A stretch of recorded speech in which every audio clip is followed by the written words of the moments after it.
잘 주셨으니까 이어서 오늘 프로그램 개발과 평가 14주 2교시, 3교시 수업을 진행을 하겠습니다.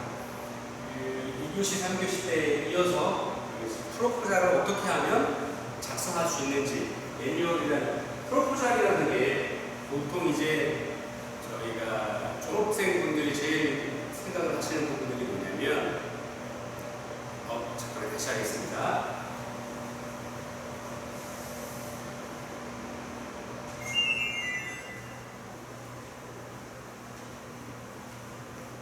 죄송합니다. 네. 자, 우리가 이제 프로그램 개발과 평가 수업 시간에 제가 계속 말씀드린 게 프로포자, 제안서, 기획서 말씀을 드렸습니다.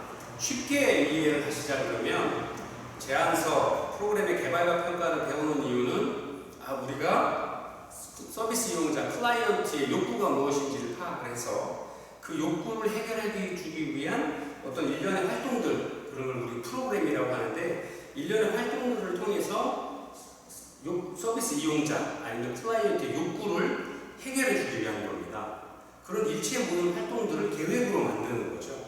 그게 이제 바로 영어로는 프로포잘, 한국어로 좀 번역을 하자 그러면 제안서 아니면 기획서 뭐 이렇게 되는 거죠. 아니면 공모서. 보통 요즘에 이제 사회복지 공동모금회에 공모사업, 보통 기관에서 공모사업을 하잖아요.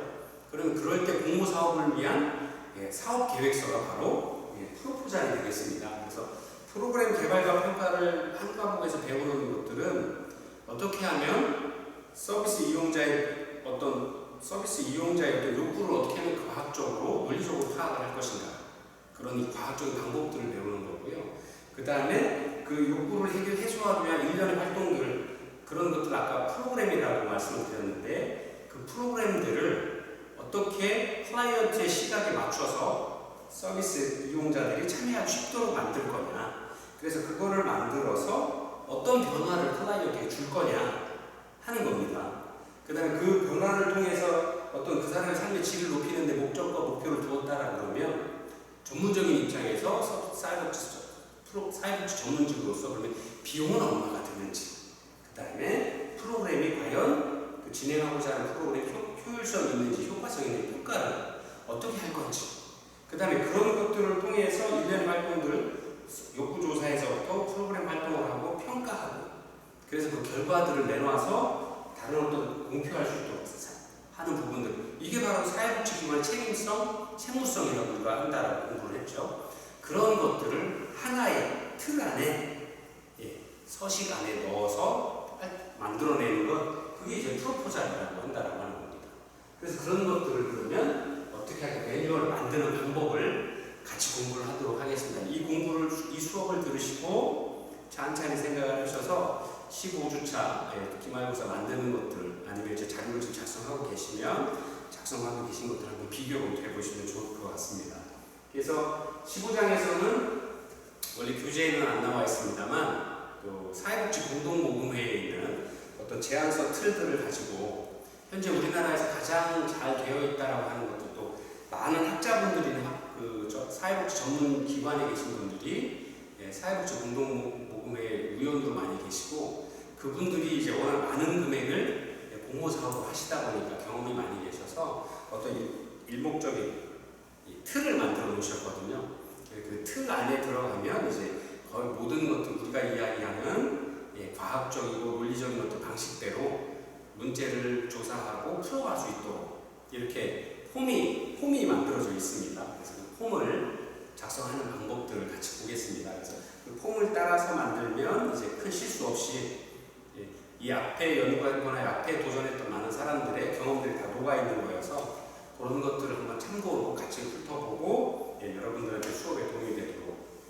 하겠습니다. 그래서 지금 시간부터는 프로포잘, 제안서를 어떻게 만드는지, 그 만드는 양식은 사회복지 공동모금회에서 이야기하는 방식대로 같이 공부하도록 하겠습니다. 자, 사회복지 제안서를 만드는 구성 요소는 첫 번째, 공동모금회 양식 기준인데요. 첫 번째, 기관 현안. 우리 기관이 예를 들어서 사회복지 공동모금회 대해서 이야기하는 제안대로 예를 들어서 뭐 영유아 대상이냐, 아니면 노인복지 대상이냐, 청장년이냐, 고용이냐, 교육에 관한 부분이냐, 아니면 뭐 이렇게 여러 가지 대상들이 있을 건데요. 과연 그러면 그 기관의 제안서를 내고자 하는 그 기관이 현재 어떤 일들을 하고 계신지, 또 뭐 연역은 얼마나 됐는지, 일단 전문사회복지사분들 많이 계신지, 그동안에 일한 경험들은 어떤지 이런 걸 알아보기 위한 어떤 사회복지 기관의 현황들을 첫 번째 작성을 하도록 되어 있습니다. 페이지 한 장. 거기에도 이제 형식이 다 되어 있죠. 조금 이따 설명을 드릴 겁니다만 형식이 다 되어 있어서 그런 것들을 체크하면 됩니다. 그래서 사업을 신청한 기관의 이념, 연혁, 조직 구성은 어떤지, 주요 사업들은 어떤 걸 하고 있는지 이런 것들을 설명을 하는 난이 있고요. 두 번째가 이제 사업의 명칭입니다. 제안서를 내는 거니까, 다른 기관에 제안서를 내는 거니까 우리는 어떤 기관입니다를 먼저 설명을 하고, 그 우리가 하고 있는 사업 중에서 당신네 기관에서 사회복지 공동모금에서 하고 있는 여러 사업 중에서 우리는 이러이러한 일들을 해보겠습니다 라고 해서 사업 명칭을 두 번째 가르쳐주도록 되어 있습니다. 두 번째 단계. 그래서 사업의 모든 걸 함축할 수 있으면서 상징성까지 갖춘다면 뭐 충분하겠죠.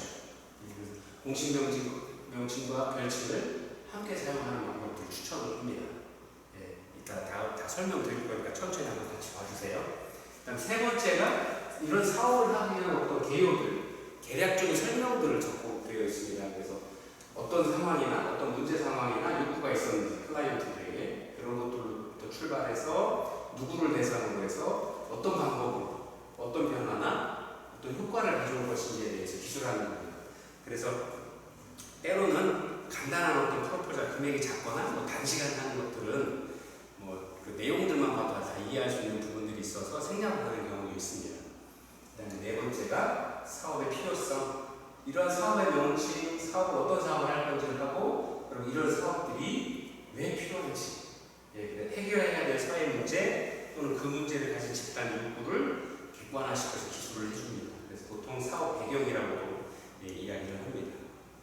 다섯 번째가 사업의 대상.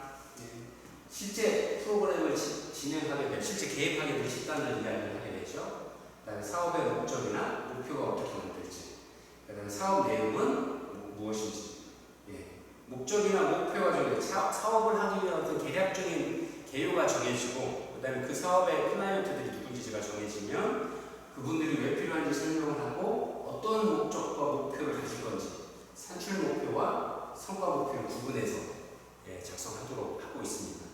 그런 것들을 기록을 하고 나서 사업의 내용, 실제로 이제 사업의 프로그램들이 들어갈 수 있는 거죠. 그 다음에 마지막으로 여덟 번째가 사업의 예산. 그러면 이런 프로그램들을 하는데 사회복지 공동모금에다 돈을 얼마를 요구할 건지, 그래서 프로그램의 비용 얼마, 뭐 노무비 얼마, 그 다음에 재료비는 얼마 들 거고, 기타 조사를 하거나 하는 모든 비용들 전체에 대한 예산들을 다 일목요연하게 정리를 해서 사업에 대한 산출 근거를 가지고 사업 예산을 만들죠. 그 다음에 마지막으로 이건 빠졌습니다만 이제 평가를 어떻게 할 건지, 그 다음에 사후에 뭘 첨언한다 그러면 이러한 프로그램들을 했을 때에 얻을 수 있는 결과물로서 사회에 어떤 영향을 줄 수 있는지, 이런 것들까지도 필요한 경우에 작성을 하고 있습니다. 보통은 예산까지 작성을 하는 게 8가지 정도로 하고 있고요. 아까 이제 말씀드린 것 첫 번째가 사업 명칭, 기관에 대한 설명을 하고, 어쨌든 기관에 대한 설명, 우리가 어떤 기관인 걸 알려드리는 거니까 요식적인 거고요. 두 번째부터는 진짜 우리가 이야기하고 있는 제안서를 내는 사업에 대한 부분들입니다. 그래서 사업의 첫 번째 명칭을 정합니다. 그래서 보통 사업명은 사업의 모든 걸 함축할 수 있도록 기록합니다. 그래서 프로그램의 대상, 목적, 방법이 적절하게 포함되어 있어야 합니다. 보통 사업 명칭 정하는 것도 아주 굉장히 독특한 방법으로 정하는 경우들이 많죠. 그래서 공식적인 사업 명칭과 함께 상징성을 가진 약칭이나 별칭이 있으면 함께 기재할 수 있습니다. 그래서 프로그램 명칭에 클라이언트의 집단이 누구고 그들의 어떤 문제를 궁극적으로 해결하는 것, 그 목적을 통해서 나타나야 되고, 목적을 달성하기 위해 어떤 방법을 활용할 건지 합니다. 그래서 보통 사업의 명칭을 작성하는 게 프로포즈를 심사하는 사람에게 강력하게 어필할 수 있는 중요한 수단입니다. 그래서 심사 점수에 반영되는 경우들이 많고요. 그래서 요즘 보통 보면 사회복지 공동 모금의 제안서 보면 제목들이 아주 굉장히 간단하고 눈에 확 띄도록 만드시는 경우들이 많죠. 재미있게 만드시는 경우들이 많습니다. 그러니까 보통 부제부서 가로치고 사업 명칭 뭐뭐뭐 쓰고 그 밑에 뭐 꿈나라 찾기 아니면 꿈 찾아 여행하기 뭐 아니면 뭐 여러 가지 별칭들을 만들어서 내기도 합니다. 그 별칭은 뭐냐면 공식 명칭이 공식 사업명이 좀 딱딱하거나 경직되어 있을 때 그런 것들을 이해하기 쉽도록 간단하게 풀어서 쓰는 것들 그런 것들을 하고 있습니다. 사례를 볼까요? 공식적인 명칭만 활용한 부분들이 있습니다. 첫 번째, 세터민 학부모 및 청소년 문화체험 활동을 통한 가족 기능 향상 프로그램. 우리가 하고 있는 사업의 대상, 사업의 방법, 사업의 목적이 나와 있죠. 또 하나, 두 번째는 발달장애 아동을 둔 아빠의 인파워먼트를 통한 가족 기능 향상 프로그램. 이러면 공식적인 명칭으로 어떤 프로그램을 할지, 서비스 대상은 뭔지, 또 서비스 방법은 뭔지, 또 서비스의 목적이 무엇을 하고 있는지 알 수 있겠죠. 근데 조금 딱딱하죠. 이런 것들이 이전에 굉장히 많이 사용했던 사업 명칭입니다. 요즘엔 어떻게 하느냐, 이런 것들 두고도 이렇게 부제나 별칭을 잘 활용하는 경우도 있습니다. 한부모 가정의 초등학생 아동을 위한 방과후 프로그램, 소부제 명칭이죠. 이름인지 이렇게. 그러면 어떤 일을 할지 좀 이해하실 수 있겠죠. 똑같이. 그 다음에 주 5일 학습제와 함께하는 지역사회 열린학교 고용개발사업 열려라 토요일 뭐 이런 식으로 프로그램의 사업 명칭을 아주 간단하고 하죠. 그래서 예를 들어서 이렇게 공식적인 명칭만을 쓰거나 할 수도 있지만 요거에다가 같이 더해서 부제목이나 이런 별칭들을 같이 활용을 하면 훨씬 더 사업 명칭을 표기하는 데 도움을 줄 수 있다는 이야기입니다. 또는 한 번 더 볼까요? 장애, 비장애 청소년의 또래 통합을 위한 지역 네트워크 형성, 똑같은 우리 뭐 이런 식으로 별칭을 같이 해서 넣으면 굉장히 사업 명칭이 됩니다. 뭘 하고자 하는지를 딱 사업 명칭만 읽어보고 알 수 있도록 잘 정리가 되어 있죠. 이렇게 이제 부적절한 경우도 있습니다. 주부 역량 강화를 통한 지역사회 공헌 프로그램, 아니면 탈성매매 여성 지원 사업, 아니면 미혼모 자립을 향한 발걸음. 근데 이런 건 왜 부적절할까요? 뭘 할지가 정확히 안 나와 있다는 거죠. 주부 역량 강화를 통한 지역사회 공헌 프로그램 하면 무궁무진하죠.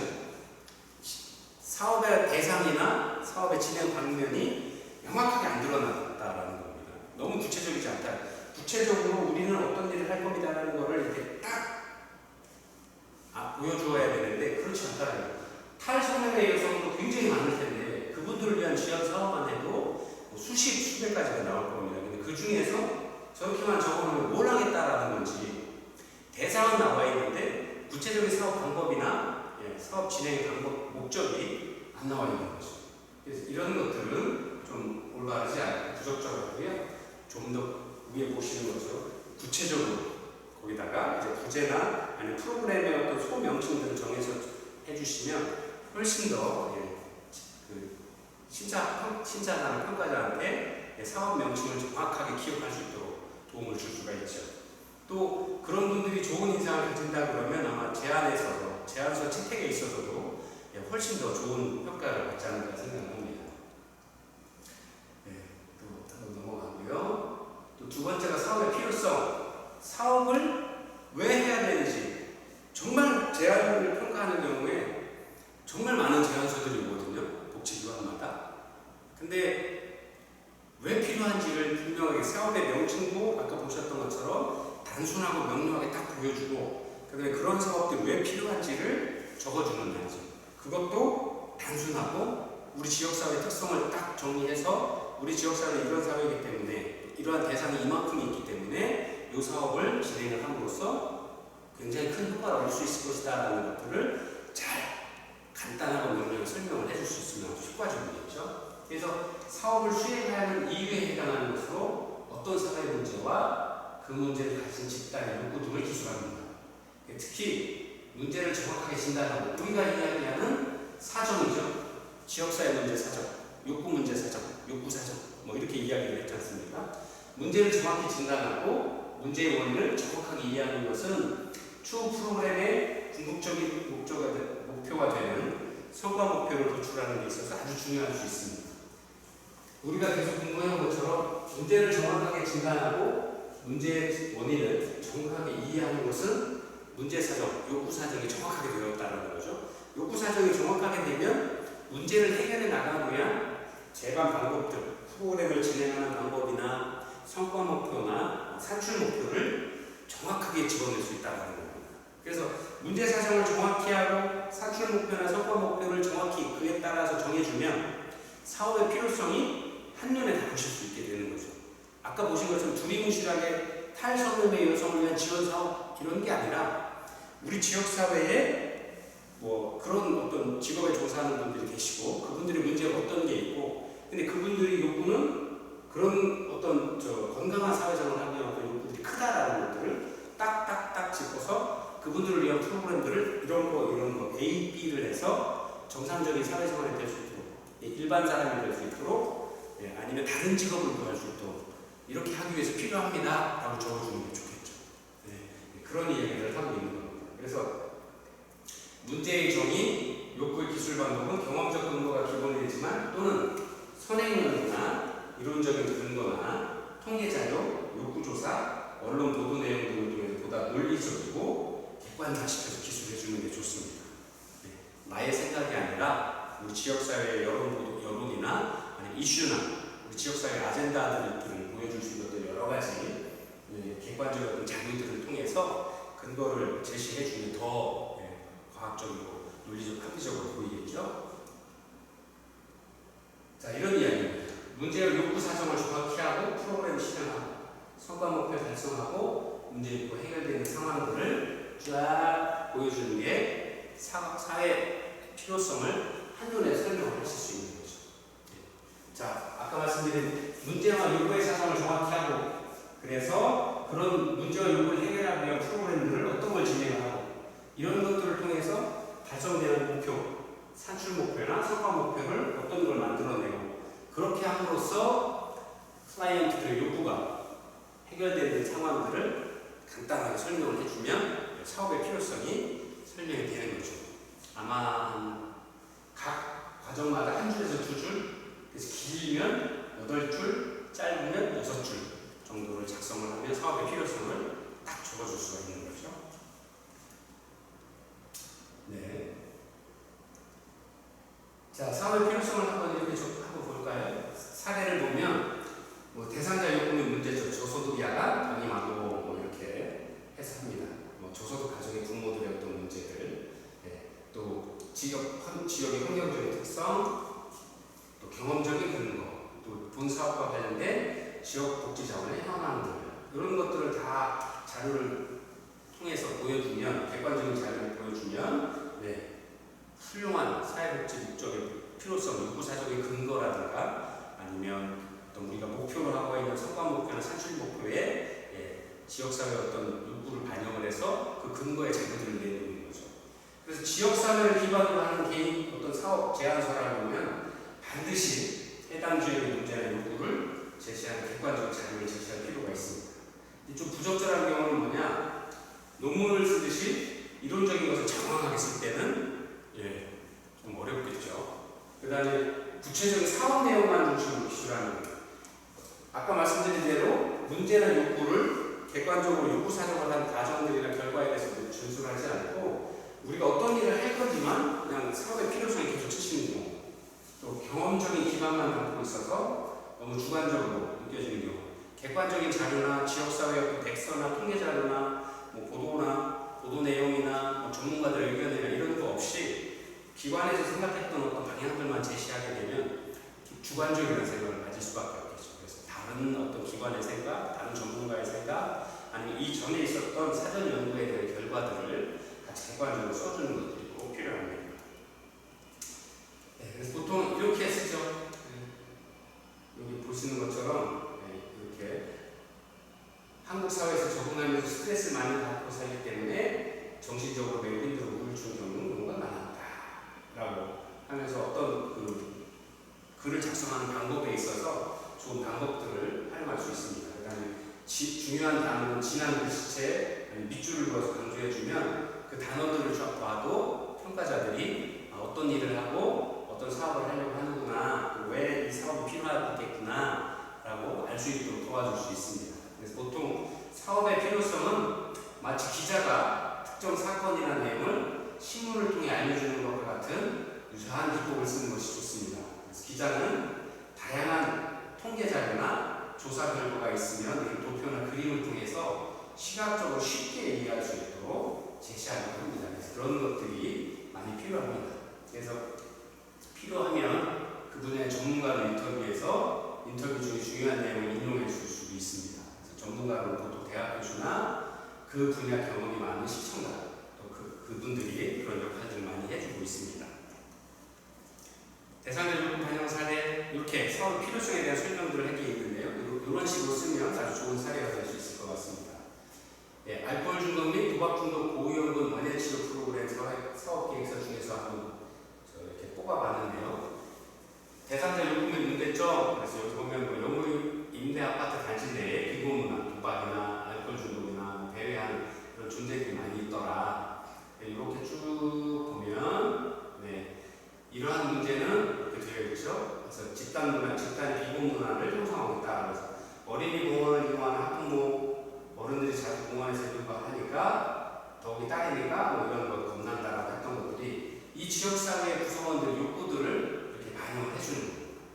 이렇게 써주고 그런 것들이 있어서 우리가 하고 사는 문제들이 왜 알코올 중독 및 도박 중독에 대한 프로그램들을 치료해야 하는지를 주변 사회 여건들을 기록을 해줌으로써 쉽게 사업의 목적들이 드러날 수 있도록 해주는 겁니다. 그 다음에 이제 표로 만들어서 어린이공원 환경개선 캠페인의 주민의회 수련 내용 등을 이런 식으로 정리를 해주면 훌륭하게 그 평가자들한테 보여줄 수 있겠죠. 그 다음에 두 번째로 보시면 이렇게 객관적인 자료들을 이렇게 예시를 해드리는 겁니다. 지역 주민의 요구조사 결과, 뭐 복지 수조리 부족하다, 뭐 이렇게 여러 가지가 있는데 그 중에서 우리가 하고자 하는 프로그램, 알코올 중독 및 도박 중독 고위험군 원예 치료 프로그램 그 중에서 보면 이렇게 이런 알코올 및 도박에 대한 문제도 순위로는 이렇게 1순위 중에서는 13%, 13명에서 3.3%, 2순위로는 17명에서 9.7%. 그래서 이러한 객관적인 자료로 이러한 프로그램을 하기 위해 돈이 필요하다라는 것들을 표로 만들어서 보여줄 수 있으면 더 좋겠죠. 이해가 훨씬 빨라지겠죠. 그 다음에 뭐 이제 사회 필요성 다른 이야기 있습니다만 이렇게 한번 보고요. 사업의 필요성은 팁을 좀 하나 드리자 그러면 통계 지표 등 구체적인 수치를 활용할 경우에 주의해야 할 점은 논리적으로 그 심각성을 더 부각시켜줘야 할 것입니다. 예를 들어서 대한민국 전체 노인자 실업률이 8.3%인데 H역은 5.5%라는 통계 지표를 제시한 것은 문제의 심각성을 높이라는 데 크게 도움이 되지 않고 오히려 지원의 필요성을 낮추는 결과를 가져오게 되기도 할 겁니다. 그래서 어떤 것들을 어떤 자료를 쓰고 어떻게 표현을 하는 게 필요성을 보여줄 수 있는지를 심각하게 고민을 하고 잘 연구를 해야 된다는 얘기죠. 자, 사업의 필요성이 부적절하게 작성된 경우 아까 말씀드린 대신 뭐 논문 쓰듯 해놓는 것 아니면 구체적인 사업 내용만 중심으로 해서 문제의 욕구나 원인에 대해서는 기술하지 않고 사업에 대한 내용만 아니면 너무 주관적으로 쓰는 경우에 객관화하는 방법들을 잘 공부를 하시고 연구를 하셔야 될 것 같습니다. 자, 사업 대상. 사업은 아까 말씀드린 대로 사업의 명칭, 그 다음에 사업의 필요성, 그 다음에 세 번째가 사업 대상. 누구랑 할 건지 하는 이야기입니다. 그래서 사업의 사업을 통해서 영향을 미치고 변화되는 대상이 누구인가를 명확하게 알려주시는 게 좋겠죠. 우리가 프로그램 지금까지 수업을 들으면서 일반 지역사회 구성원, 그 다음에 위험 집단, 표적 집단, 우리 실천 이용 집단 이렇게 깔때기 모양으로 전체 인원 구성원에서 위험 집단, 표적 집단, 실제 이용 집단 이렇게 나누듯이 이렇게 대상들을 표현할 때는 바로 실제 선정되어 있는 이 마지막 부분들 이용 구체적으로 적어줘야 됩니다. 그래서 사업의 필요성에 제시된 문제와 요구를 가진 집단을 구체적으로 그래, 대상 집단의 숫자를 산출하기 위해서 일반 위기 표적 집단, 또 클라이언트 집단으로 구별해서 실인원을 추정해서 알려주는 게 가장 좋습니다. 그래서 이렇게 대상 집단 기술을 깔때기를 활용해서 좁혀나가는 방법들이 필요하다는 겁니다. 일반 대상, 위기 대상 집단, 표적 대상, 표적 집단, 이용자 집단, 클라이언트 집단 이렇게 저희가 했던 것들은 계속 공부를 해왔기 때문에 자세하게 설명을 안 드리겠습니다만 사업 대상에 대한 기술을 하실 때도 이렇게 명시적으로 적시해 주시는 게 아주 좋을 것 같습니다. 그래서 클라이언트 집단은 연인원 개념이 아닌 중복되지 않게 실제 사업에 참여하는 이런 신인연 개념으로 추정을 해주는 게 좋겠습니다. 그래서 꼭 뭐 예산을 많이 타내기 위해서 이론만 너무 강하게 이렇게 올려놓는다거나 그런 것보다는 실제로 클라이언트로서 우리 프로그램에 참여하고 끝까지 함께 할 수 있는 어떤 그런 부분들을 명확히 산출을 해서 기록을 해주시는 게 좋고요. 또 실제로 프로그램을 운영을 하다 보면 중간에 여러 가지 개인적인 사정이 되었든 아니면 지역사회 특성 때문이든 아니면 기관의 사정으로 인해서든 빠져나가거나 들어오거나 나갈 수도 있는 이론이 생길 수도 있습니다. 그래서 항상 이용자 집단 중에서도 여유로 탈락할 수도 있으니까 다른 한두 분을 후보자로 두셔서 그분들이 들어오실 수도 있도록 그래서 프로그램의 유연성이나 탄력성을 좀 유지해 나갈 수 있도록 운영 과정 중에서도 그런 부분들에 세심하게 배려할 수 있는 어떤 프로그램으로 만들어 가시는 게 좋을 것 같습니다. 자, 이거는 우리가 계속 공부해왔던 부분이어서 따로 설명을 안 드릴게요. 한번 예만 좀 들어볼까요? 일반 집단, 기관이 위치한 부산시의 무슨 영명구의 주부들 예를 들어서 인구가 한 12,000분 정도 계신다고 보고요. 그 중에서 위험 집단, 일반 대상 중에서 한국어 여성 가장인 경우가 약 350분. 그다음 표적 집단, 그 중에서 경제적인 자립이 필요한 저소득 한부모 가족, 약 150분 가족. 그다음에 실제 이용자 클라이언트 집단은 이 표적 집단 중에서 기관의 인근에 거주하고 프로그램에 참여 의향이 있는 한국어 여성 가장. 자, 여기서 중요한 거 하나 보실 수 있습니다. 눈치채셨나요? 우리가 사업 대상을 선정을 하실 때 보통 일반 집단에서 위험 집단, 위험 집단에서 표적 집단, 표적 집단에서 클라이언트 집단으로 가는데 한번 보시죠. 첫 번째 일반 집단일 때는 누구나 예를 들어 지역에 살고 있는 많은 사람들의 인구 특성을 나타냈죠. 여성들 여기는 이 프로그램은 현재 한국어 여성 가정을 대상으로 하고 있으니까 여성이겠죠. 그래서 지역에 주부들이 몇 분이 계신지 그 중에서 보시죠. 상급 단체, 상급 대상 집단 중에서 위험 집단의 상급은 일반 집단, 반드시 써있죠. 일반 대상 중에서 한부모 여성 가정. 자, 그러면 표적 집단은 여기가 위험 집단이죠. 위기 대상, 위험 집단에 들어있는 그 대상 중에서 누구? 그 다음에 클라이언트 집단은 표적 집단, 표적 대상 중에서 실제 참여하고자 하는 참여의 의사가 있는 분. 그렇게 해서 이렇게 12,000분 중에서 350분 중에 150분 중에서 25분을 선정했다라는 것들을 기록을 할 때도 반드시 적어놨죠. 이렇게 아까 말씀드린 깔때기 형식으로 인구 집단, 일반 집단, 위험 집단, 표적 집단, 이용자 집단. 그게 함부로 고른 게 아니라 위험 집단, 일반 집단 중에서 위험 집단을 뽑고 위험 집단 중에서 표적 집단을 뽑았고 표적 집단 중에서 서비스 이용자 집단을 추출해 샘플링했다라는 것들을 반드시 이런 식으로 기록을 해주는 게 아주 과학적인 근거를 받을 수 있을 겁니다. 그렇죠? 사례 2번도 비슷한 내용이고요. 3번도 그렇고요. 네 번째 사업 목적 및 목표. 그럼 잠시 쉬었다가 상황서부터 같이 한번 다시 공부하도록 하겠습니다. 고맙습니다.